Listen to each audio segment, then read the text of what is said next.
Across 2022, CTSI Discovery Radio shared topics of research and translational science, impacting everything from our local community. The medical college can reach beyond its walls to improve quality of life for individuals and families. To our national community. The CTSAs bring the local, regional, and national capacity to help ensure discoveries can be disseminated across the world. And innovations discovered locally impacting the U.S. and the world. It is a software program incorporated into every defibrillator in the world and represents the central diagnostic approach for heart attack in most communities throughout the world. Join us inside this special 2022 Year in Review edition of CTSI Discovery Radio. Welcome to CTSI Discovery Radio. I'm your host, Brian Belmer. CTSI Discovery Radio is brought to you by the Clinical and Translational Science Institute of Southeast Wisconsin. The CTSI is a consortium of researchers, doctors, scientists, and others representing 8 institutions, including the Medical College of Wisconsin, Milwaukee School of Engineering, Marquette University, the University of Wisconsin-Milwaukee, Children's Wisconsin, Froedtert Hospital, Versity Blood Center of Wisconsin, and the Zablocki VA Medical Center. The CTSI works collaboratively across all of our member institutions. Our mission is advancing health through research and discovery. Our year of shows in 2022 began with a focus on community health, both understanding the importance of our collective health and the dire consequences of neglecting it in our communities. Dr. John Moyer is a community health professor, pediatrician, and director of the Institute for Health and Equity at the Medical College of Wisconsin. I think about health, whether community or patients, is the holistic well-being of people, mind, body, and spirit. And a really important element and mission at MCW is community outreach and engagement. And that, of course, becomes an important part of our academic medical center connecting with community to advance well-being. We also heard expert insights from Dr. Stacy Young, Associate Professor, Department of Family and Community Medicine, and Interim Senior Associate Dean for Community Engagement at MCW. Put simply, community health in medicine really prioritizes the determinants of health.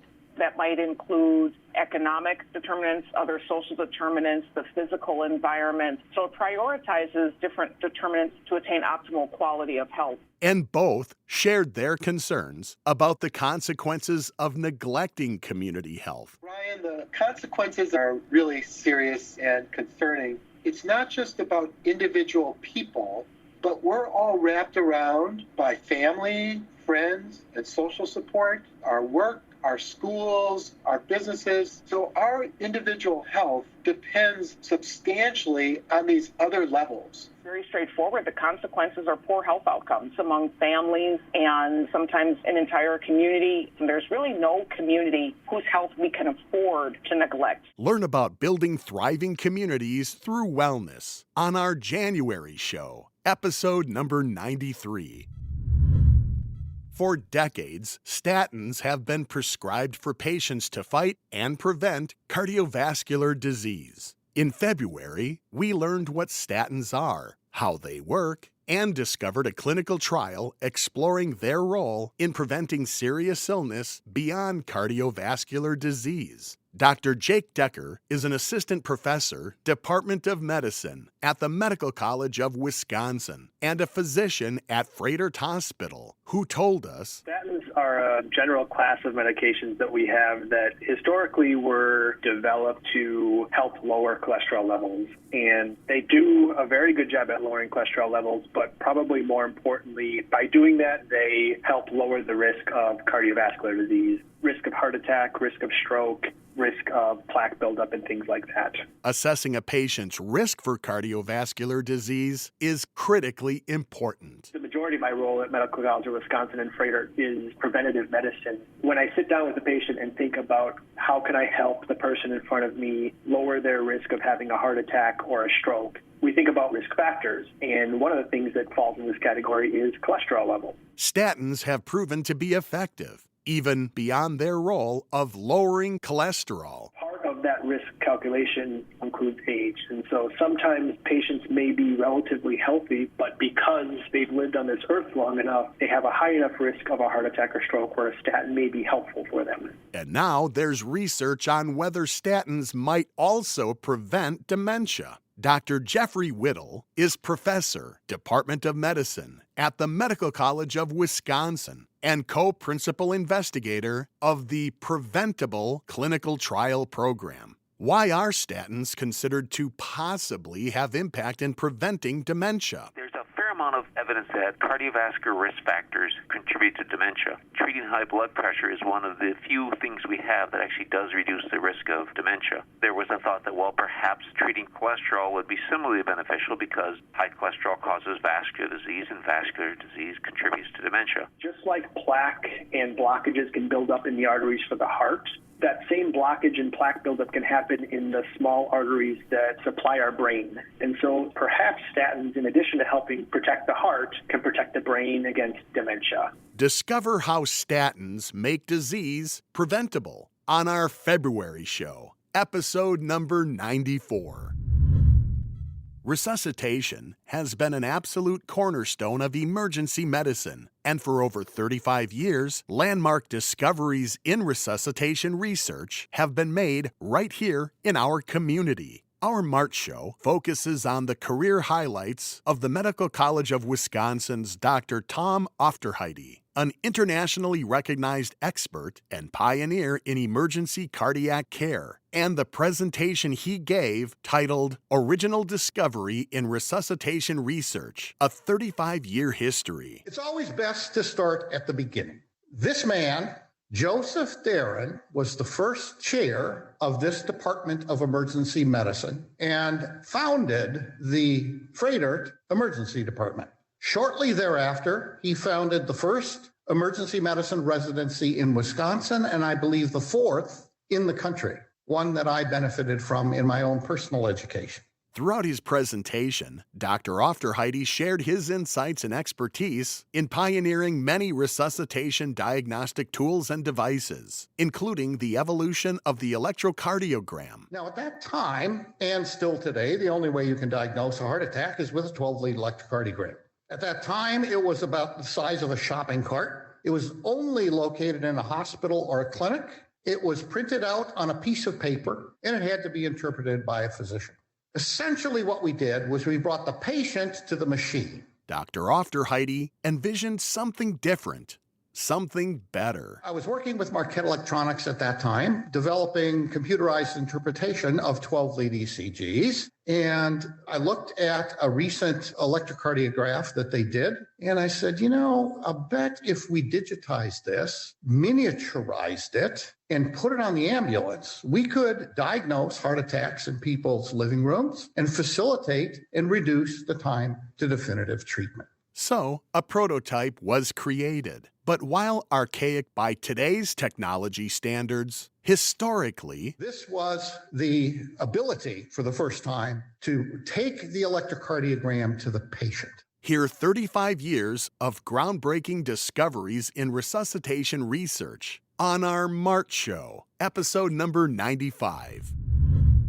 In April, we learned all about albinism, as we discovered what the disease is and how it impacts those who have it. First, from a dermatological perspective, from Dr. Stephen Humphrey, Assistant Professor, Department of Dermatology at the Medical College of Wisconsin. Albinism is a group of inherited disorders that cause a reduction or a complete lack of pigment in our tissues, particularly the skin, the eyes, and the hair. We also gained an ophthalmological perspective from Dr. Erica Wirtz, a research scientist at MCW's Eye Institute. A lot of patients do have light-colored eyes, which is kind of the first thing that most people think about. I know a lot of people assume that everyone with albinism has pink or maybe very light blue eyes. This is true for maybe a small percentage of people, but there's also a lot of people with albinism who might just have blue eyes that might look similar to someone else who doesn't have albinism and just happens to have blue eyes. And there are also some types of albinism that don't really affect eye color, and so those people could have any color of eyes. And we heard the experience of a woman who discovered albinism has been in her family's genetics for generations undetected, until her own son was diagnosed with it. When the doctor said he had albinism, I thought, wait a minute, this definitely runs in my family. When I was little, we were followed by eye doctors, and they had said if your vision were worse, I would think you had albinism of the eyes. But none of us met criteria for a diagnosis of albinism of the eyes. Well, maybe we have an albino gene mutation that probably is the explanation for this. So I did suspect that there was something odd in the family. Learn all about albinism on our April show, episode number 96. As precision medicine continues improving healthcare practice and research, our May show focused on one area of medicine, otolaryngology, to discover the impact of the groundbreaking otoclonomics research program at the Medical College of Wisconsin. Dr. David Friedland is Professor and Chief, Department of Otolaryngology, and Director of the CTSI's Clinical and Translational Research Center, who informed us that otolaryngology, which is also known as ENT, or ear, nose, and throat, is a field that focuses on sensory, functional, inflammatory, infectious, cosmetic, and neoplastic conditions in the head and neck region. And he shared how precision medicine is making its way into otolaryngology through a platform he helped create. Otoclonomics is a program we developed here at Medical College. It's what we call our program to measure clinical outcomes in otolaryngology. Jasmine Adams is director of the Otoclonomics Research Program at MCW, who told us the research platform aims to improve health outcomes throughout the measurement of social, medical, biological determinants of disease. These outcome assessments aim to improve healthcare delivery for common ENT conditions in Wisconsin. She also shared that otoclonomics focuses on individual patients. This shift has come from a universal problem that healthcare has faced, which is the fair allocation of healthcare resources across populations. And a solution to this problem has been individual care that maximizes the individual's welfare, not just for what their supposed welfare should be based on their demographic. Fortunately, otoclonomics isn't just the future of medicine. It's here now. Otoclonomics is a department-wide focus on clinical outcomes and personalized medicine. The program has engaged our faculty, residents, and our medical students and has already been integrated into aspects of clinical care and has supported additional research into some of these diseases that greatly impact our community. Explore the road to otoclonomics on our May show, episode number 97. NCATS is the National Center for Advancing Translational Sciences, the arm of the National Institutes of Health charged with overseeing and funding entities focused on clinical research, including the CTSI. In June, we heard from Dr. Joni Rudder, Acting Director, who shared how NCATS is dedicated to turning promising research discoveries into real-world applications for improving our nation's health. First, in a presentation she made while visiting MCW, Dr. Rudder shared a monumental challenge NCATS and medical research face. So there are about 10,000 diseases that we think are out there, probably more. There are about 7,000 rare diseases with known molecular basis, and only about 500 of those have a treatment. So 95% of all diseases out there don't have the therapy available. So NCATS is building end-to-end solutions to address these types of challenges in translational research. Our mission is to turn basic science observations into health solutions, developing cross-cutting collaborations and partnerships, doing outreach and engagement with communities. We build robust platforms and technologies that are more predictive to help us get an understanding of how we can advance science faster and better and more effectively. And by doing all of these things, then we can take more productive risks to remove the scientific and operational barriers holding us back. in hopes of achieving their goal to bring more treatments to all people more quickly. Later, in a one-on-one interview, Dr. Rudder said a major component of NCAT's success are the entities created by their Clinical and Translational Science Award program. One of those entities she's referring to is the CTSI. The ability of the leadership to take the CTSI shows you there is confidence in the CTSI program and what they contribute to the understanding of health and disease within the communities we serve. She even offered this about our show. It's the CTSI of Southeast Wisconsin. But, for example, Discovery Radio, this reaches many different states, many different countries. It's using resources like the radio and the podcast to help ensure that discoveries can be disseminated across the world. Hear how NCATS is where science goes to become health on our June show, episode number 98. It's the most commonly diagnosed chromosomal condition in the U.S. Chances are you've heard of Down syndrome, but on our July show, we learned all about it from Dr. Pamela Schultz, a pediatrician specializing in complex care special needs at Children's Wisconsin. Dr. Schultz told us Down syndrome isn't a singular condition. In fact, there are 3 types of Down syndrome. The most common type of Down syndrome, which is about 95% of the people, have trisomy 21. It happens when there is an extra complete third separate chromosome or extra piece of chromosome 21 instead of the usual 2 copies. Is the extra chromosome inherited from one or both parents? No. The extra chromosome is something that just happens when the cells are dividing. It's not something that's inherited or passed down. It happens randomly. There's no reason for it to happen. It's not inherited by the parents in typical trisomy 21. We also heard from Stacy, who shared her experience of being a parent of a child with Down syndrome. I had to go through a emotional process of outbursts and tears and Google research, and my husband just kind of stared at the wall, and I was like, "What you doing over there?" And he was like, "I'm just thinking." We process differently, but we did give each other the space to do so. But she told us that by accepting and embracing her son's Down syndrome, she hasn't changed her approach to parenting. I don't think too much. We're doing what we think we would have already done. The only difference is we have a larger community. We have physical therapists and occupational therapists that he's seeing, but I don't think the way that we're parenting is any different. Gain a better understanding of Down syndrome and those impacted by it on our July show, episode number 99.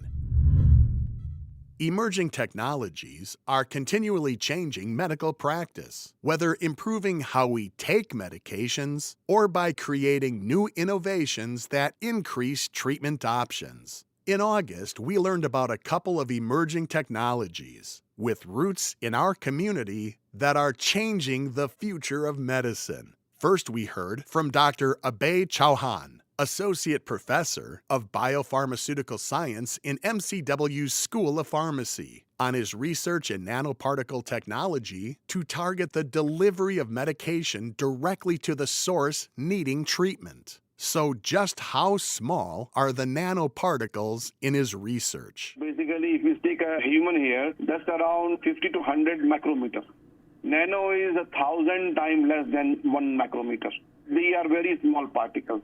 Tiny particles, but huge building blocks. All human building blocks came from nano-sized dimensions, like DNA, RNA, proteins. So major building block of life are from nano-sized dimension. We also heard from Dr. Brandon Teft from the Marquette University MCW Joint Department of Biomedical Engineering.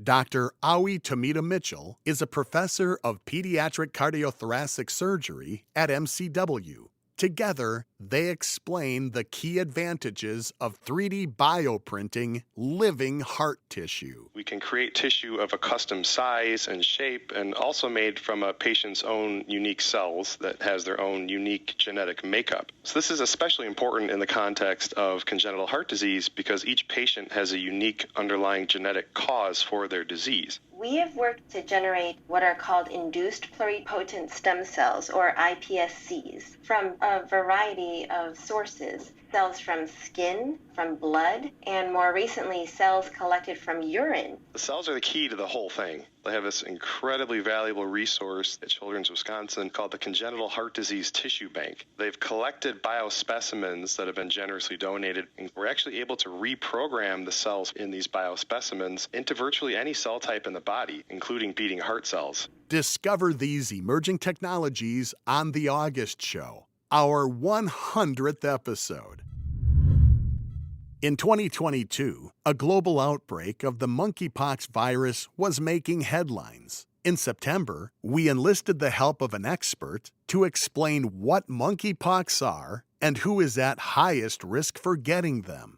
Dr. Mary Beth Graham is Associate Chief and Professor, Department of Medicine, Division of Infectious Disease at the Medical College of Wisconsin. Monkeypox belongs to a group of viruses called orthopox viruses. It's related to the smallpox virus. So that's kind of a brief introduction to what monkeypox is. It's a virus we've known about for a very long time. Along the way, we learned about the different known variants of monkeypox. There are two what we refer to as clades of monkeypox. So there is a Central African clade and a West African clade of the virus. And they differ quite a bit. The Central African monkeypox, which is primarily seen only in Africa, can be much more severe and have higher morbidity mortality with that presentation.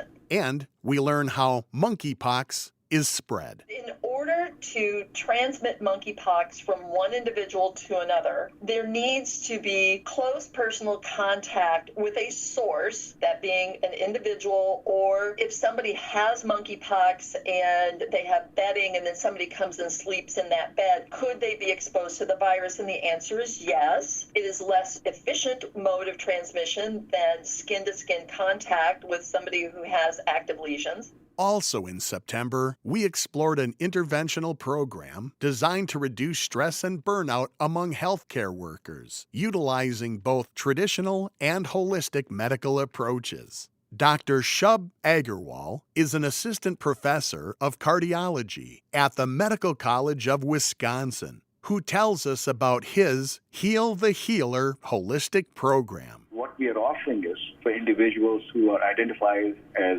moderate to severe burnt out, then you will go through our 12-week transformative program, where we indulge you in a set of physical, psychological, immunological exercise with diet, meditation, grounding, and resiliency building measures. Learn more by listening to our September show, episode number 101.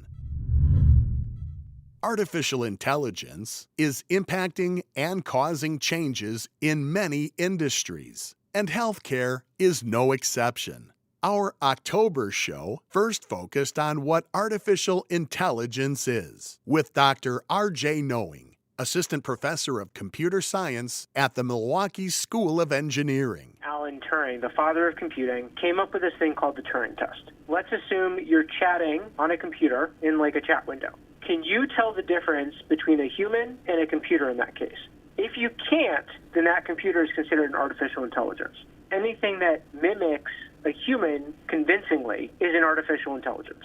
Artificial intelligence has the ability to think much more quickly than humans, being able to identify key components in an image nearly instantaneously, where the human will take a few minutes to do that. We also learned how AI is being applied in clinical healthcare from Dr. Kevin Cohoon, Assistant Professor of Cardiology at the Medical College of Wisconsin. Artificial intelligence is a novel digital data science tool that has begun to rapidly permeate the field of medicine and can truly revolutionize healthcare and change millions to billions of lives. And we explored some of the ethical, regulatory, and social issues surrounding AI with Dr. Fabrice Jodarand, Professor of Bioethics and Medical Humanities in the Institute for Health and Equity at MCW. who told us perhaps the most fundamental ethical issue around artificial intelligence in healthcare is how these technologies will impact us as human beings.